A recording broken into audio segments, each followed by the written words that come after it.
Brilliance 53 में। तो हम ये प्रीवियस ईयर को पढ़ा रहे हैं। चैनल को सब्सक्राइब कर लेंगे और टेलीग्राम से पीडीएफ भी डाउनलोड कर लेंगे। अगर आप इसके पहले गणित, सामाजिक अध्ययन, आरंभिक स्तर और जो भी शांति शिक्षा है, इनका बहुविकल्पी और अतिलघुत्तरी प्रश्न आपने नहीं देखे हैं तो जाके वहां से देख करके तभी वीडियो देखेंगे। उसका लिंक प्लेलिस्ट में है।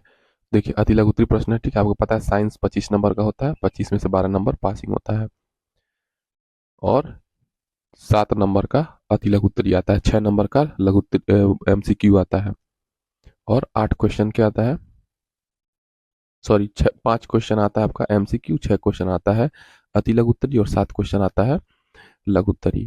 तो चलिए हम लोग अतिलघुत्तरी प्रश्नों को समाप्त करने का कोशिश करेंगे एक ही वीडियो में। पूरा प्रीवियस ईयर अभी तक जितना प्रश्न आया है 2016 से 2000 2016 से लेकर के 2025 तक के सारे प्रश्नों को इसी एक वीडियो में कवर करेंगे। तो अगर आप लोग को थोड़ा सा बोरिंग भी फील हो तो स्पीड बढ़ा करके देख लेंगे, जल्दी से समझ में आएगी जरूर आपको। विद्युत धारा किसे कहते हैं, इलेक्ट्रिसिटी किसे कहते हैं, इलेक्ट्रिक करंट किसे कहते हैं, आप क्या समझते हैं, इसका मात्रक लिखिए 2025 में। तो ये फिजिक्स का क्वेश्चन है। तो जो साइंस बैकग्राउंड वाले हैं उनको तो लिखने में कोई दिक्कत नहीं होगा, आर्ट्स वालों को थोड़ा दिक्कत होती है, फिलहाल वो भी तो 10 तक फिजिक्स पढ़े ही होते हैं। विद्युत आवेश क्या होता है, क्यू। विद्युत आवेश के प्रवाह की दर को यानी कि क्यू बाई टी को विद्युत धारा कहते हैं, यानी कि आई बराबर क्या हो जाएगा, क्यू बाई टी। विद्युत धारा की माप चालक में, चालक मतलब जैसे मान लीजिए ये एक तार है, ठीक है, ये एक तार है, तो विद्युत धारा की माप चालक में प्रति सेकेंड। तो मान लीजिए 1 सेकेंड में जितना आवेश प्रवाहित होगा यानी कि जितना क्यू प्रवाहित होगा इसके अंदर, उसी की मात्रा को, ठीक है, उसी की मात्रा को, क्वांटिटी को क्या कहेंगे, विद्युत धारा कहेंगे। यानी कि विद्युत धारा का मात्रक क्या होता है, एम्पियर होता है। इसको क्या कहेंगे, एम्पियर कहेंगे। या आवेश का मात्रक क्या होता है, कूलाम। तो आवेश का मात्रक कूलाम होता है, तो कूलाम पर सेकेंड, समय का मात्रक सेकेंड, यानी कि एम्पियर को कूलाम पर सेकेंड भी कहते हैं। नेक्स्ट प्रश्न देखिए, आवेश के प्रवाह की दर विद्युत धारा कहलाती है, वही बात हुआ। अब नेक्स्ट प्रश्न देखिए, मानव में पाए जाने वाले किन्हीं दो अवशेषी अंगों के नाम लिखिए, 2025 में पूछा है। तो अवशेषी अंग क्या होता है, अपेंडिक्स होता है, साइनस होता है, पूंछ की हड्डी होता है, मनुष्य का कान की मांसपेशी, नरों में निपल्स आदि। सोडियम धातु की जल से अभिक्रिया का रासायनिक समीकरण लिखिए। तो सोडियम का रासायनिक सूत्र देखिए 2Na होता है, सॉरी 2Na नहीं, तो ये स्टोकियोमेट्रिक कोफिशिएंट इसको कहते हैं, इसको स्टोकियोमेट्रिक कोफिशिएंट कहते हैं कि इसकी मात्रा कितनी है। तो 2 सोडियम मिला के, ये तो बाद में बैलेंस किया था, इसको हटा ही दीजिए। सोडियम और हाइड्रोजन को मिला करके जब इसका अभिक्रिया करवाते हैं तो क्या बनता है, देखिए यहाँ पे Na है और जल को जब तोड़ेंगे तो इसका क्या है, जल में होता है H प्लस और OH माइनस, और सोडियम पे क्या होता है, पॉजिटिव चार्ज होता है। तो इसको जब अभिक्रिया कराएंगे तो पॉजिटिव निगेटिव जुड़ जाएगा। देखिए सोडियम हाइड्रोक्साइड हो गया है, यानी कि NaOH क्या है, ये एक क्षार है। कौन सा क्षार है, तो कास्टिक क्षार है। और उसके बाद बच रहा इसका जल का H बच रहा है और एक H और बच रहा है, यहाँ पे 2 है ना, तो क्या हो गया H2 बाहर, H2 गैस बाहर निकल गया। तो यही कह रहा था अपक्रिया कराने का। नेक्स्ट प्रश्न, प्राथमिक उपचार के किन्हीं दो उद्देश्यों को लिखिए, 2025 में प्रश्न पूछा है। तो प्राथमिक उपचार के उद्देश्य, तो फर्स्ट एड बॉक्स का क्या ऑब्जेक्टिव है, क्या एम्स है। तो प्राथमिक उपचार का सबसे बड़ा उद्देश्य व्यक्ति को मृत्यु से बचाना है, ठीक है। किसी को चोट लग गया तो उसको बचाने के लिए मलहम पट्टी, सुई, इंजेक्शन, ये सब किया जाता है, वही प्राथमिक उपचार है। दुर्घटना से बिगड़े हुए शरीर को अधिक बिगड़ने से बचाना है। जैसे मान लीजिए किसी का रोड एक्सीडेंट हो गया है तो उसको खून मान लीजिए बह रहा है हाथ से, चाहे मुंह से, चाहे पूरे बॉडी से, तो उसको और शरीर न खराब हो, सीरियस ना हो, सीरियस कंडीशन में न पहुंचे, इसीलिए प्राथमिक उपचार होता है। पीड़ित व्यक्ति के आराम की स्थिति तक शीघ्र से शीघ्र पहुंचाना, यथाशीघ्र चिकित्सा सुविधा। तो यथाशीघ्र जल्दी से जल्दी जो भी चिकित्सा सुविधा है, अस्पताल है, नर्सिंग होम तक पहुंचाने की व्यवस्था करना, ये सब प्राथमिक उपचार के उद्देश्य होते हैं। एड्स किस विषाणु द्वारा होता है, तो एड्स किस विषाणु द्वारा होता है, तो इसको कहते हैं AIDS। इसका फुल फॉर्म क्या होता है, एक्वायर्ड इम्यूनो डिफिशियंसी सिंड्रोम। तो एड्स किस विषाणु के द्वारा होता है? तो human immunodeficiency virus, HIV virus से होता है। तो जो एड्स बीमारी है ये एड्स बीमारी का नाम है और ये एचआईवी वायरस के वजह से होता है, जो मानव शरीर में प्रवेश करता है और उसकी प्रतिरक्षण क्षमता यानी कि जो इम्यून सिस्टम होता है, यानी कि जो हमारी रोगों से लड़ने की क्षमता है उसको क्या करता है, नष्ट कर देता है। ऐसी स्थिति में शरीर पर किसी भी दवा या चिकित्सा का कोई असर नहीं होता है, यानी कि हमारे शरीर को एकदम ये अंदर से कमजोर कर देता है, रोगों से लड़ने की क्षमता को कम कर देता है चाबी वायरस। किसी परिपथ में 5 एम्पियर की धारा, परिपथ क्या होता है, जैसे मान लीजिए ये तार है, इसी को परिपथ कहेंगे। सॉरी, ये तार है और ये तार मान लीजिए किसी बैटरी से जुड़ा हुआ है और इस बैटरी में क्या है, एक स्विच है। ठीक है, तो इस परिपथ में क्या होगी, धारावाही परिनालिका में क्या बहेगी, इधर मान लीजिए धारा बह रही है, तो ये जो बैटरी है इसका क्या होगा, इलेक्ट्रोमोटिव फोर्स होगा, यानी कि विद्युत वाहक बल होगा, यानी कि इस बैटरी का कुछ चार्जिंग होगा। तो किसी परिपथ में 5 एम्पियर की धारा बहती है, तो मान लीजिए ये धारा क्या है, 5 एम्पियर है। 1 घंटे के लिए प्रवाहित की जाती है, यानी कि टी बराबर क्या है, 1 घंटा मतलब 60 मिनट। 60 मिनट, लेकिन मात्रक क्या था, सेकंड होता है, तो सेकंड क्या होगा, तो 60 गुणे 60, ये क्या हो गया, सेकंड में परिवर्तन हो गया। आवेश की मात्रा की गणना कीजिए, यानी कि Q बराबर आई टी पूछ रहा है, तो देखिए वही निकाला गया है, Q बराबर आई टी। आवेश पूछा गया है तो Q आई का मान कितना है, 5 है, 5 एम्पियर है, और टी यानी कि समय क्या है, 60 मिनट गुणे 60 सेकेंड, तो क्या हो गया, 3600 सेकेंड हो गया। क्या हो गया, 3600 सेकेंड और गुणे 5, देखिए 5, तो इसका तो क्या हो जाएगा, तो गुणा करेंगे इसका क्या होगा, 0 0, फिर 5 छक्का 30, फिर 3 बचेगा 15, 5 दे 15, 3 18, क्या जाएगा, 18,000 कूलाम आ गया है। ठीक है, अब इसका मात्रा कूलाम होता है। पौधों और जंतुओं के बीच की कड़ी का नाम लिखिए, 2023 में पूछा है। तो वायरस यूग्लिना, तो पौधे, ठीक है, प्लांट और एनिमल के बीच जो ट्रांजिशन होता है ये इन संक्रमण काल के बीच में होता है। ठीक है, प्लांट और एनिमल के बीच का जो कड़ी होता है उसको हम लोग क्या कहते हैं, जो वायरस यूग्लिना होता है उसके अंदर क्या होता है, दोनों का गुण होता है, प्लांट का और एनिमल का दोनों का गुण होता है, दोनों तरह व्यवहार करता है। रक्त वर्ग कितने प्रकार के होते हैं, 2023 में प्रश्न पूछा है। तो रक्त वर्ग 4 प्रकार के, ए हो गया, बी हो गया, ए बी हो गया, ओ हो गया। ये स्मॉल लेटर में नहीं लिखेंगे, नहीं तो ये क्या हो जाएगा इसका, ये एंटीबॉडी और एंटीजन हो जाएगा, ये एंटीबॉडी और एंटीजन हो जाएगा, तो ये नहीं लिखा जाएगा। ठीक है, ये होना चाहिए, कैपिटल में लिखा जाएगा ब्लड ग्रुप। मेंडलीव की संशोधित आवर्त सारणी में कुल कितने आवर्त तथा समूह हैं, 2023 में पूछा है। तो मेंडलीव की संशोधित आवर्त सारणी में 7 आवर्त तथा 1 से 8 तक शून्य, क्या है, 1 से 8 तक शून्य, कुल 9 वर्ग या समूह है। ठीक है, ऊर्जा का पिरामिड कैसा होता है, 2023 में प्रश्न पूछा है। तो ऊर्जा का पिरामिड कैसा होता है, तो ऊर्जा का पिरामिड खाद्य कड़ी के प्रत्येक स्तर पर उपभोक्ता केवल 10% ऊर्जा के अपने शरीर द्रव्यमान में रूपांतरित करता है। तो ऊर्जा का पिरामिड क्या होता है, तो जो भी खाद्य कड़ी होता है उसमें प्रत्येक उपभोक्ता क्या करता है, 10% अपने शरीर में ऊर्जा, शरीर के ऊर्जा जो मिलता है उसका 10% ही द्रव्यमान में रूपांतरित करता है, यानी कि आप जितना खाते हैं उसमें से 10% ऊर्जा ही आपके शरीर में क्या होती है, आपके विकास में आती है काम। अतः किसी भी पारिस्थितिकी तंत्र के मूल उत्पादकों, जैसे पेड़ पौधा हो गया, मूल उत्पादकों में सर्वाधिक ऊर्जा होती है। जैसे ये पिरामिड हो गया, तो जैसे जैसे ऊपर बढ़ेंगे क्या होगी, ऊर्जा कम होती जाएगी। जो सबसे नीचे होता है, जैसे पेड़ पौधे होते हैं ना, सबसे नीचे प्राथमिक उपभोक्ता, ऊपर क्या हो जाएंगे, जीव जंतु हो जाएंगे, तो उसमें क्या होगी, कम ऊर्जा हो जाएगी। यानी कि जैसे जैसे ऊपर बढ़ेंगे पिरामिड में ऊर्जा कम होती जाएगी, तथा प्रथम द्वितीय श्रेणियों के उपभोक्ताओं में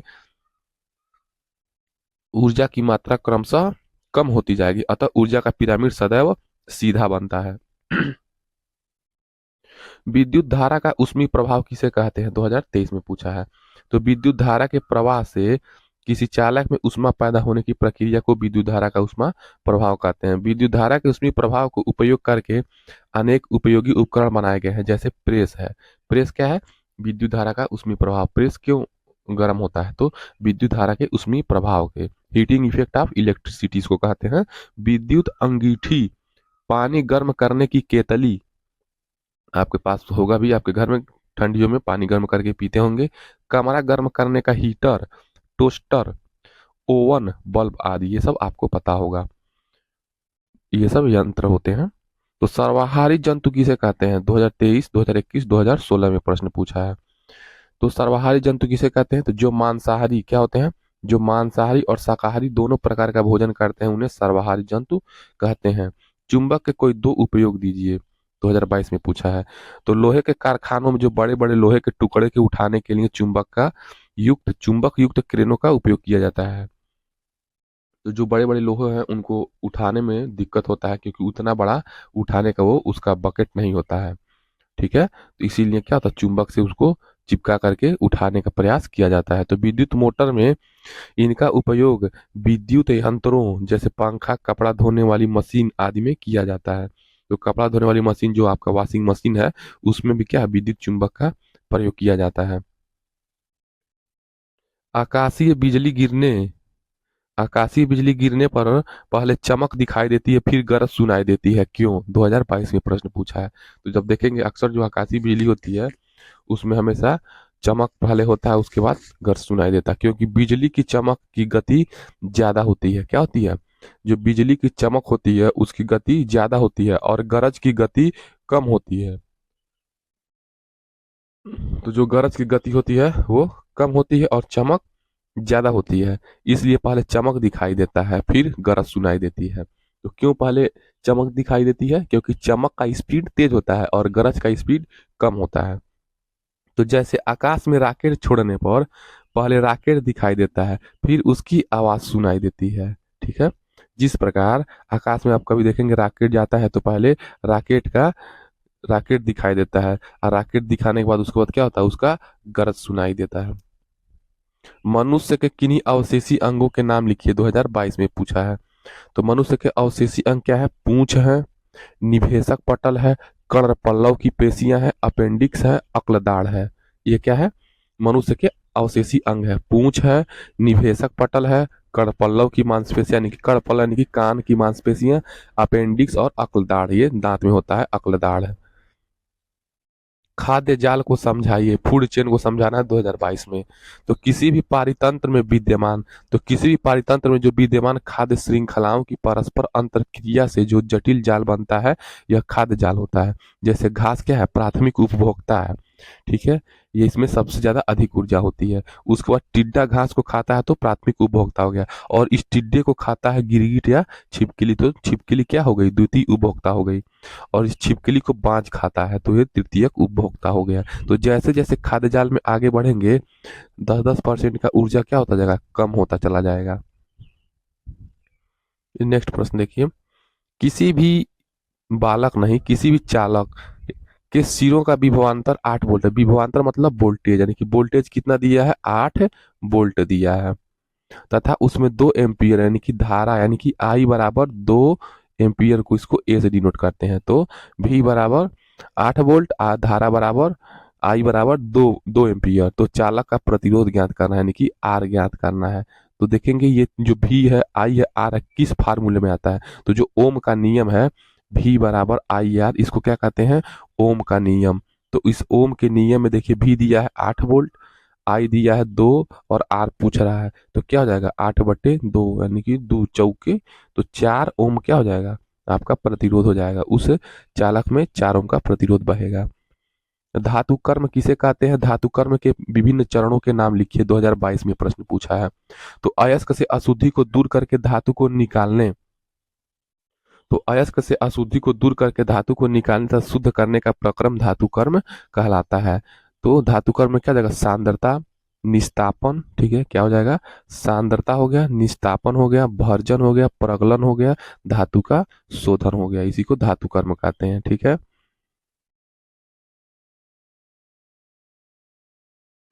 तो देखिए नेक्स्ट प्रश्न, मनुष्य के किन्हीं अवशेषीय अंग के नाम हमने बता दिए। मूछ, निभेशक पटल, कर्णपल्लव की पेशियां, अपेंडिक्स, अक्लदाढ़। तो ये आपका मनुष्य के अवशेषीय अंग हो गया। नेक्स्ट प्रश्न देखिए, खाद्य जाल को समझाए, 2022 में पूछा है। तो खाद्य जाल को समझाइए, 2022 में प्रश्न पूछा है। तो किसी भी पारितंत्र में विद्यमान खाद्य श्रृंखलाओं की परस्पर अंतरक्रिया से जो जटिल जाल बनता है यह खाद्य जाल होता है। ये भी मैंने आपको बता दिया। धातु कर्म मैं बता रहा था, सांद्रता, निस्तापन, भर्जन और प्रगलन। नेक्स्ट प्रश्न देखिए, आवर्त सारणी में दुर्लभ मृदा तत्वों, तो आवर्त सारणी में जो दुर्लभ मृदा तत्व हैं लैंथेनाइड्स हैं, के परमाणु क्रमांक लिखिए। तो आवर्त सारणी में जो दुर्लभ मृदा तत्व हैं लैंथेनाइड्स, तो लैंथेनाइड्स को क्या कहते हैं, दुर्लभ मृदा तत्व। ये देखिए पीरियोडिक टेबल के नीचे यहाँ पे बना रहता है लैंथेनाइड, ये लैंथेनाइड सीरीज होता है, और ये एक्टिनाइड सीरीज होता है, तो इसको एक्टिनियम कहते हैं। एक्टिनियम से शुरू होता है एक्टिनाइड सीरीज और लैंथेनम से शुरू होता है लैंथेनाइड सीरीज। तो आवर्त सारणी में दुर्लभ मृदा तत्वों के परमाणु क्रमांक लिखिए। आवर्त सारणी में इन्हें कहाँ रखा गया, तो परमाणु क्रमांक 57 से 71। तो आवर्त सारणी में सबसे नीचे देखेंगे, ठीक है, ये हमारा आवर्त सारणी ऐसे होता है, ठीक है, आवर्त सारणी ऐसे, इसको क्या कहेंगे, ये 57 से लेकर के 71 तक रहता है, 57, 58, 59, 60 ऐसे लेके 71 तक रहता है। उसको क्या कहते हैं, लैंथेनाइड सीरीज कहते हैं हम। इन्हें मुख्य आवर्त सारणी से बाहर नीचे रखा गया है। देखिए मुख्य आवर्त सारणी ये है और उसके नीचे रखा गया है। नेक्स्ट प्रश्न देखिए, एड्स एड्स विषाणु, एड्स विषाणु के शरीर में संक्रमण होने से किस प्रकार की कोशिकाओं की कमी हो जाती है, 2021 में प्रश्न पूछा है। तो एड्स विषाणु क्या होता है, एचआईवी वायरस के कारण होता है, जो शरीर को बाहरी संक्रमण से बचाने वाली कोशिकाओं, ठीक है, लिम्फोसाइट T4, तो जो लिम्फोसाइट T4 कोशिकाएं हैं उसको ये नष्ट करती है। एचआईवी कोशिकाओं की कमी हो जाती है। नेक्स्ट प्रश्न देखिए, रक्त जमने में फाइब्रिनोजन की क्या भूमिका है, लिखिए, 2021 में प्रश्न पूछा है।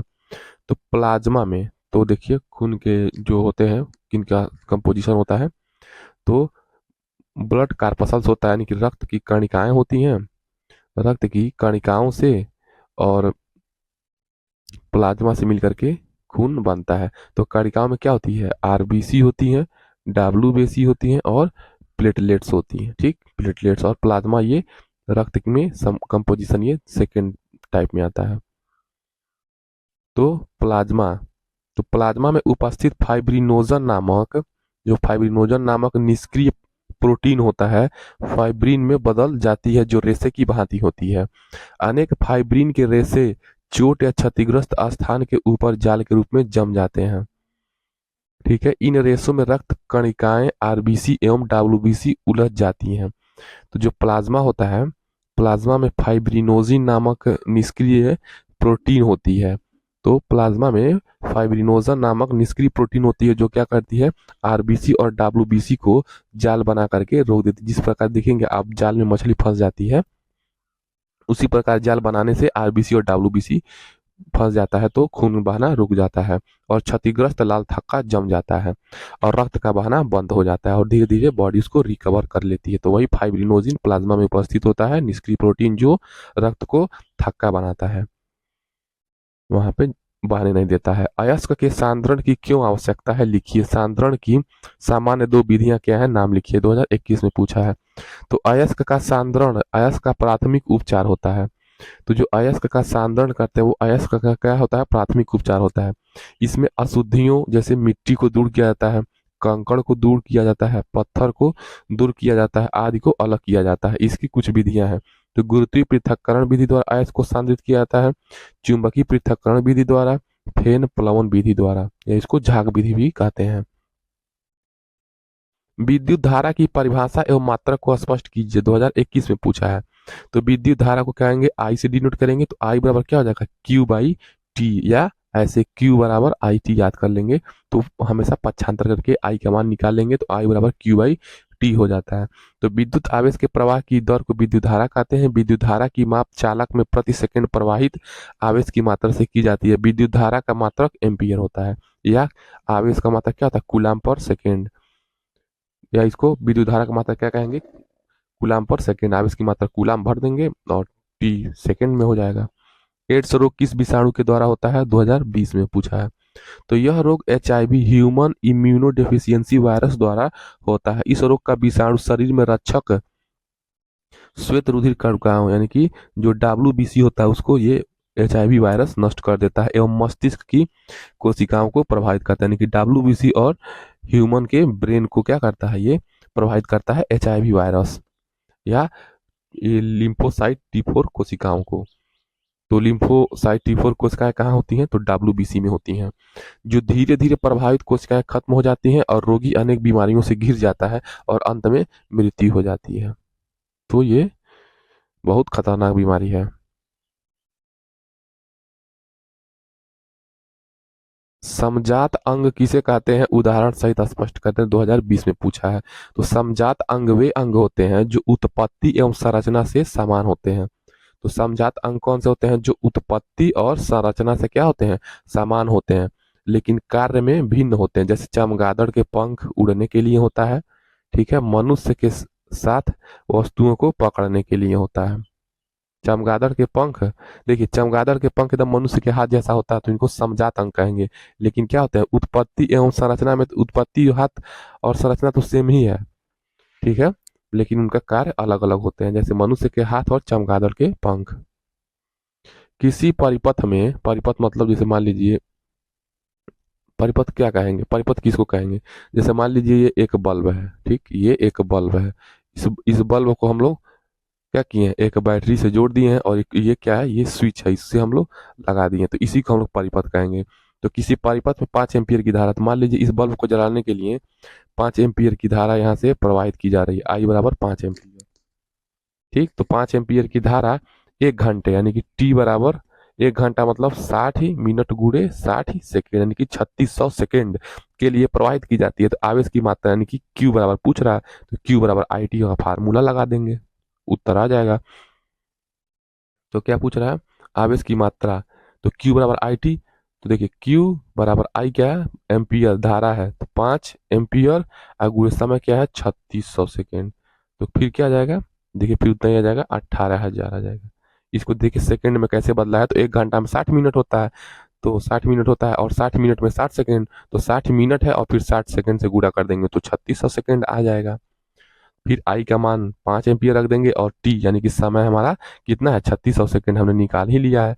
देखिए इसको हमेशा ये MKS पद्धति में बदलते हैं, ठीक है, इसको MKS पद्धति में, हमारे वहाँ क्या चलता है, MKS पद्धति चलता है। तो MKS पद्धति मतलब मीटर में क्या करेंगे, लंबाई को मीटर में मापेंगे और भार को किग्रा में नापेंगे और समय को सेकेंड में नापेंगे। यही हमारा क्या है, MKS पद्धति है। इसी को SI सिस्टम भी कहते हैं, इंटरनेशनल सिस्टम कहते हैं, अंतर्राष्ट्रीय पद्धति कहते हैं।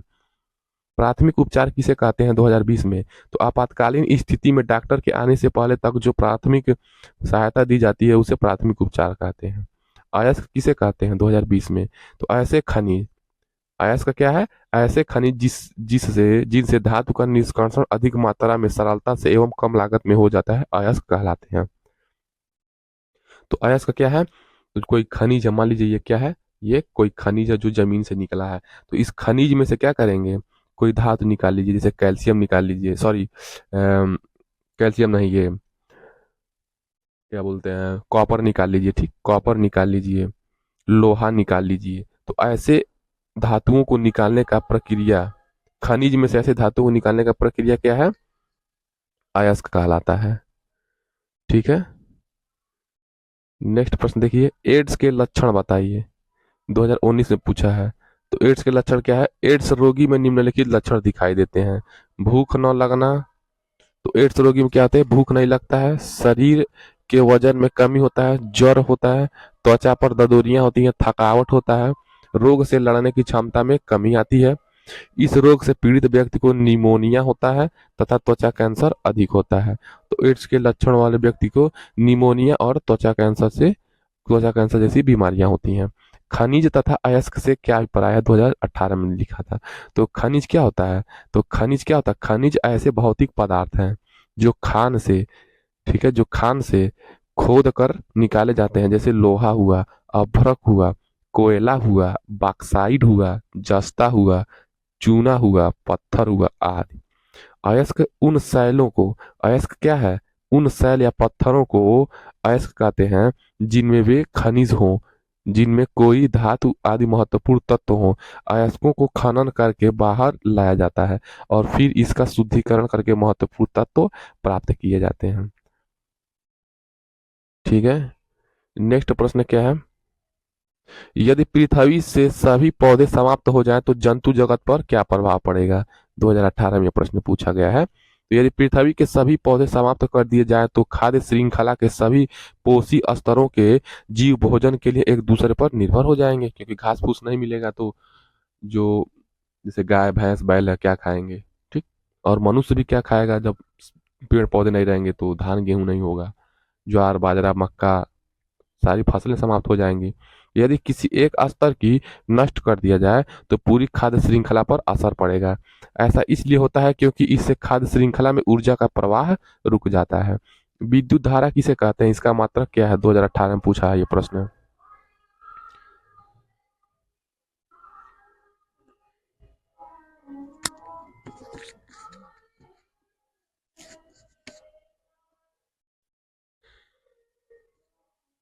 तो विद्युत धारा किसे कहते हैं? तो आवेश प्रवाह की दर या मात्रा को इलेक्ट्रिक करंट यानी विद्युत धारा कहते हैं। इसका मात्रक एम्पियर होता है। विद्युत धारा को I बराबर क्यू बाई टी से डिनोट करते हैं। क्यू आवेश है जिसका मात्रक क्या होता है? कूलाम होता है। टी समय है जिसका मात्रक क्या होता है? सेकंड होता है, या इसको एम्पियर कहते हैं। कूलाम पर सेकंड को एम्पियर भी कहते हैं एसआई पद्धति में। नेक्स्ट प्रश्न देखिए। नेक्स्ट प्रश्न क्या है?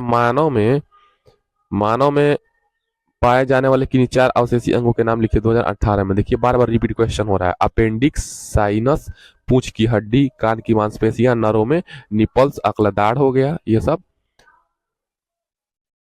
अवशेषी अंग है। ठीक है। खाद्य जाल से आप क्या समझते हैं? 2017 में पूछा है। तो खाद्य श्रृंखला जब सीधा ना होकर जटिल हो जाती है, जब एक प्रकार के जीव कई प्रकार का भोजन या एक प्रकार जीव कई प्रकार के जीवों द्वारा खाया जाता है तो जाल बन जाता है, जिसे खाद्य जाल कहते हैं। विद्युत के दो सुचालक। तो विद्युत के जो दो सुचालक और दो कुचालक पदार्थों के नाम। सुचालक मतलब जिसमें लाइट बहे, और कुचालक मतलब जिसमें लाइट न बहे। तो बताइए आप लोग। तो विद्युत के दो सुचालक यानी कि कंडक्टर क्या होता है? यानी कि सोना में भी क्या होती है? करंट फ्लो होती है। चांदी में भी करंट फ्लो होती है। तांबा में भी करंट फ्लो होती है। और एल्यूमिनियम में तो होता ही है। एल्यूमिनियम के वायर होते हैं जो आपके घर के अगल बगल जो खंभों में होते हैं, वो एल्यूमिनियम का ही रहता है। विद्युत के कुचालक जिसमें इलेक्ट्रिसिटी नहीं प्रवाहित होती है। तो रबड़ में कहाँ जाती है भाई? प्लास्टिक में भी तो नहीं जाती है। लकड़ी, सूखी लकड़ी में नहीं, लेकिन यही भीगी लकड़ी रहेगी तो उसमें लाइट जाएगी और आपको लाइट मार देगा। इसीलिए कभी भी सूखी लकड़ी से ही लाइट को कुछ टच करना है तो करना है। धातु गैल्वेनीकरण प्रक्रिया क्या है? 2017। तो लोहे को जंग से बचाने के लिए लोहे की चादर, लोहे की लोहे को जंग से बचाने के लिए, जंग मतलब रस्टिंग से बचाने के लिए, कोरोजन से बचाने के लिए लोहे की चादर या अन्य पात्र को हुए जस्ते में डुबा देते हैं। छिछले हुए जस्ते में डुबा देते हैं। ठीक है। जस्ता में डुबा देंगे जिसके कारण लोहे पर जस्ते की पतली परत जम जाती है। इसे गैल्वेनीकरण कहते हैं। घरों में छतें बनाने के लिए प्रयुक्त लोहे की जो चादरें होती हैं, बाल्टियों और ड्रमों को संक्षारण से बचाने के लिए गैल्वेनीकरण किया जाता है। यानी कि लोहे को जंग से बचाने के लिए गैल्वेनीकरण किया जाता है और उसको जस्ते में डुबो दिया जाता है। जस्ते का घोल होता है, उसी में डुबोया जाता है। विद्युत ऋणात्मकता को परिभाषित कीजिए, 2017 में पूछा है। तो विद्युत ऋणात्मकता क्या है? तो किसी परमाणु का एक रासायनिक गुण है। तो विद्युत ऋणात्मकता क्या है? तो किसी परमाणु का एक रासायनिक गुण है जो दर्शाता है कि वह परमाणु किसी सहसंयोजी।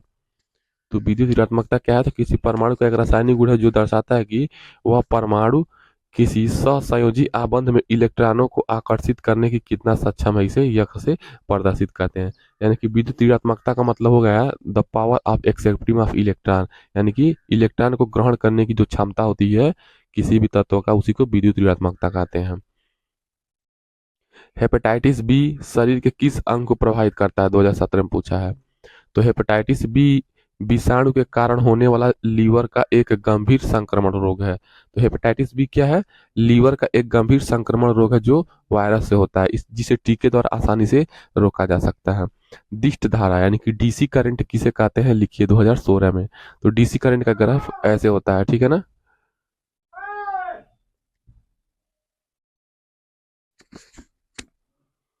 तो दिष्ट धारा किसे कहते हैं, डीसी करंट। तो जो डीसी करंट होता है, जो इन्वर्टर लगा रहता है वही डीसी करंट, और डीसी करंट हमेशा उसका ग्राफ ऐसे होता है, ठीक है। ये मान लीजिए ये आई है, ये भी है, ये वोल्टेज है, और ये धारा, इसके बीच का ग्राफ ऐसे सीधे जाता है। तो जिस धारा की दिशा और माप में परिवर्तन नहीं होता, जैसे मैंने अपने ग्राफ आपको ग्राफ में दिखाया है, उसे दिष्ट धारा कहते हैं। जैसे इन्वर्टर हो गया डीसी करंट, या बैटरी हो गया।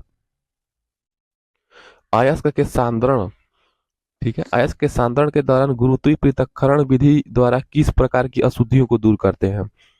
तो देखिए अयस्क के सांद्रण में क्या करते हैं, ये अयस्क सांद्रण क्या है, जो तत्व साफ साफ अच्छे अच्छे तत्वों को निकाला जाता है।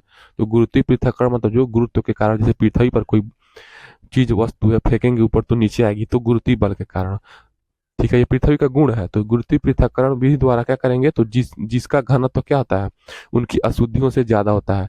तो पृथ्वी पर कोई वस्तु फेंकते हैं तो कौन सा आती है, रुई फेंकेंगे तो थोड़ा कुछ ज्यादा टाइम लेगा। वही एक मान लीजिए लोहे का गोला फेंकेंगे ऊपर तो जल्दी से नीचे आएगी, यानी कि उसका घनत्व तो क्या है, ज्यादा है। जब उसका घनत्व तो ज्यादा है तो वो जल्दी नीचे आएगा। उसी प्रकार मान लीजिए कोई अशुद्धियां हैं, उन अशुद्धियों में से जिसकी अशुद्धियां ज्यादा होगी वो पहले आ जाएगी, तो वही होता है, वही गुरुत्वीय पृथक्करण में किया जाता है। एड्स का पूरा नाम लिखना है, देखिए एड्स का पूरा नाम लिखिए, 2016 में पूछा है। तो एक्वायर्ड इम्यूनोडिफिशियंसी सिंड्रोम होता है। चुंबकीय बल रेखाओं की दो प्रमुख विशेषताएं लिखिए, 2016 में पूछा गया है। तो चुंबकीय बल रेखाओं में क्या होती हैं, तो ये देखिए चुंबकीय बल रेखाएं ये क्या होती हैं, समांतर रेखाएं होती हैं। ये चुंबकीय बल रेखाएं यानी कि चुंबक के आसपास ऐसी अदृश्य शक्तियां होती हैं।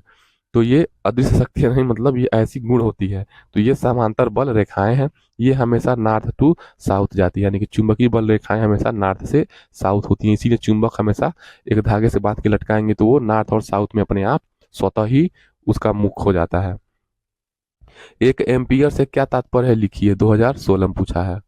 एक एम्पियर से क्या तात्पर्य है, तो एक सेकंड में प्रवाहित विद्युत आवेश की मात्रा को एक एम्पियर कहते हैं। तो एक एम्पियर क्या हो जाएगा, आई बराबर क्यू बाई टी। एक एम्पियर की परिभाषा कैसे लिखेंगे, जब किसी धारा, जब किसी परिपथ में क्या होता है, जब किसी परिपथ में एक कूलाम की आवेश एक सेकेंड की समय के लिए प्रवाहित किया जाता है तो उसको क्या कहते हैं, एक एम्पियर कहते हैं।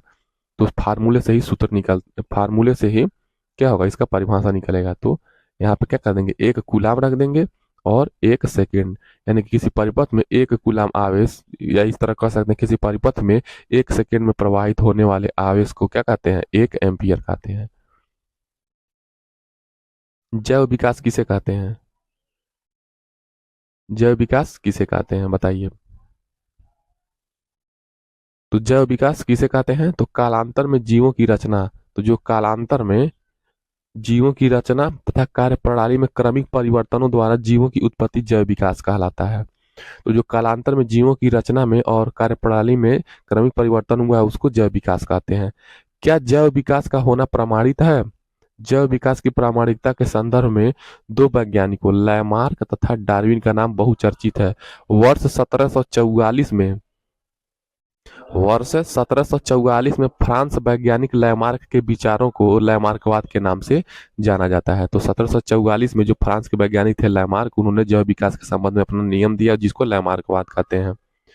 प्राकृतिक चयनवाद क्या है, ठीक है, यानी जिसको प्रकृति क्या करे, चयन करे। तो जीवों की संतति है, यानी कि जीवों के जो बाल बच्चे हैं होने वाले, तो जो जीवों की संततियां हैं वातावरण में उपलब्ध भोजन को, तो जो जीवों की संततियां हैं वातावरण में उपलब्ध भोजन को, आवास एवं अन्य आवश्यकताओं के लिए संघर्ष करती रहती हैं, जिस प्रकार आप लोग एक नौकरी पाने के लिए संघर्ष करते हैं, ठीक है। क्यों कर रहे हैं संघर्ष, क्योंकि आपको रोटी कपड़ा मकान मिले। एकदम सेम टू सेम उसी उसी पैटर्न पे प्राकृतिक चयनवाद का नियम है कि जो जीव होते हैं उनकी जो बाल बच्चे हैं, समझ जाइए संततियां हैं, वो वातावरण में क्या खोजती हैं, अभी तो वातावरण में खोजते हैं, वो भी वातावरण में खोजेंगे, क्या खोजेंगे, भोजन, और अभी क्या खोजेंगे, आवास और अन्य आवश्यकताएं जो भी होंगी वो, उसके लिए आप संघर्ष कर रहे हैं। और इस संघर्ष में वातावरणीय दशाओं, तो इस संघर्ष में जो वातावरणीय क्या है, दशाएं हैं, जैसे बादल गरजना, बारिश आना, भूकंप, बाढ़, सुनामी। ठीक है, तो इस संघर्ष में जो वातावरणीय दशाएं हैं उसके अनुसार उपयोगी जीव का चयन करती हैं। ठीक है, इस वातावरणीय दशाओं के अनुसार उपयोगी जीव का चयन करती है। तो क्या कौन चयन करती है? ये प्रकृति चयन करती है कि क्या आप बाढ़ को झेल ले रहे हैं, भूकंप को झेल ले रहे हैं, बच जा रहे हैं। ठीक है, आप कहीं आप यहाँ पे पूरे पृथ्वी पे आप रहने लायक आपका, आप कहीं न कहीं इसको एडॉप्ट कर पा रहे हैं कि नहीं कर पा रहे हैं, इसे ही प्राकृतिक चयनवाद कहते हैं।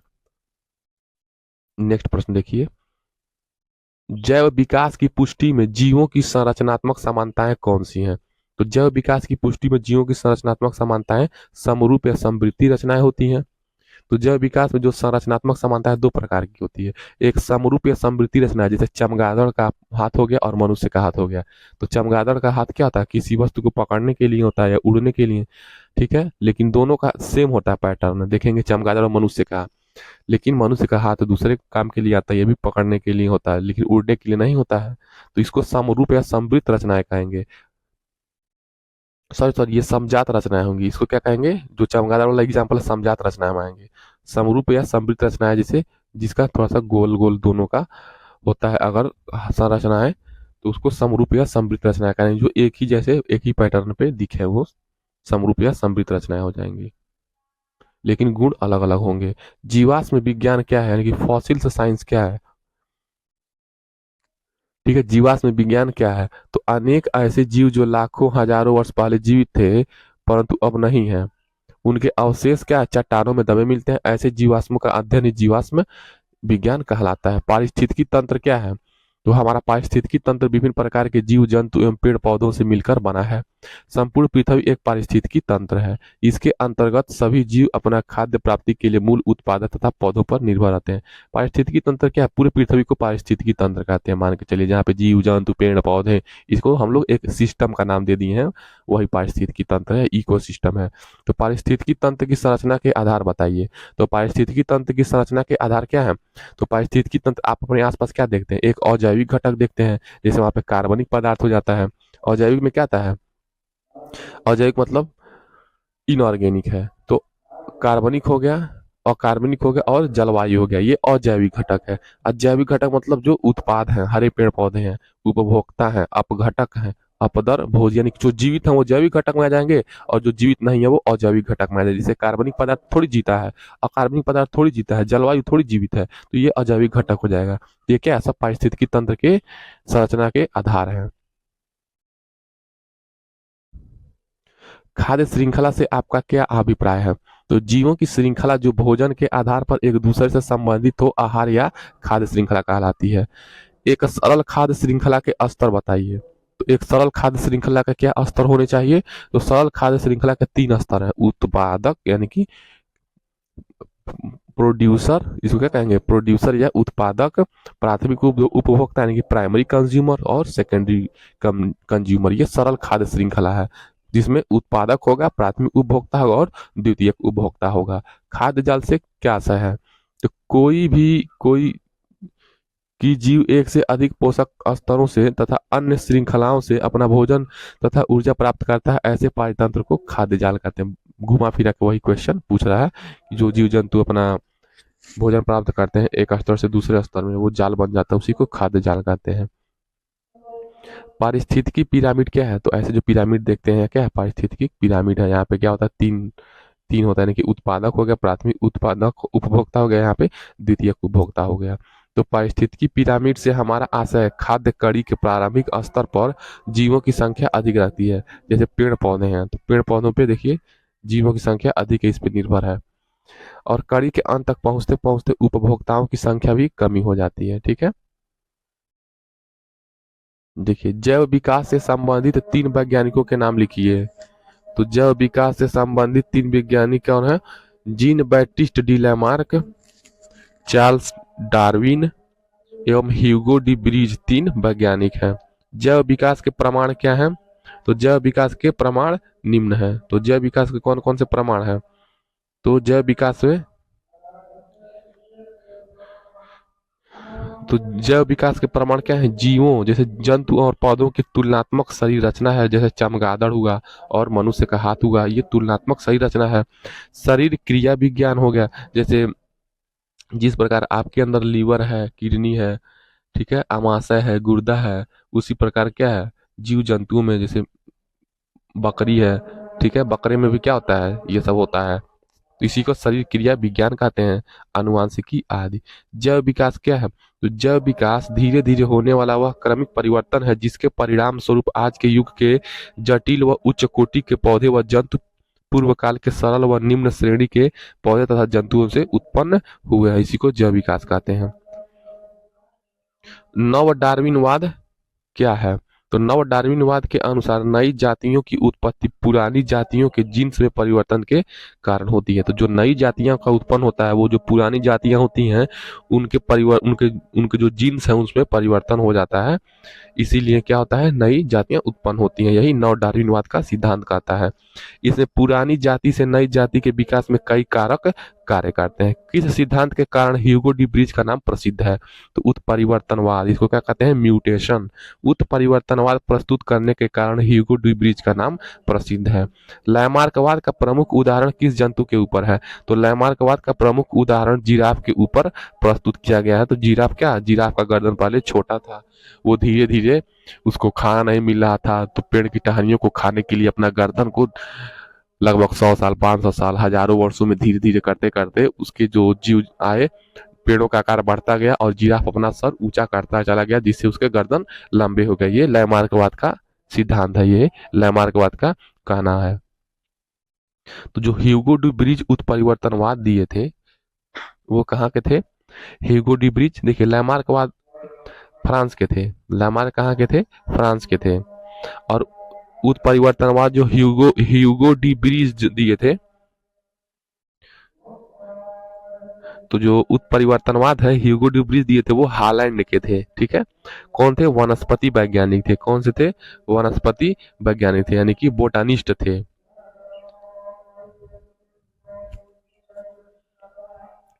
तो ह्यूगो डी ब्रिज ने तो हालैंड के वनस्पति वैज्ञानिक ह्यूगो डी ब्रिज ने इवनिंग प्रिमरोज, कौन सा? इवनिंग प्रिमरोज नामक पौधे की अनेक पीढ़ियों का अध्ययन करते समय देखा। तो कोई इवनिंग प्रिमरोज नाम का पौधा था जिसको ह्यूगो डी ब्रिज हालैंड के निवासी वनस्पति वैज्ञानिक ने अनेक पीढ़ियों का अध्ययन करते समय देखा कि इन पौधों में कुछ ऐसे पौधे भी होते हैं जो जनक पौधों से काफी भिन्न है, यानी कि जो अपने पिता हैं उनसे भिन्न है।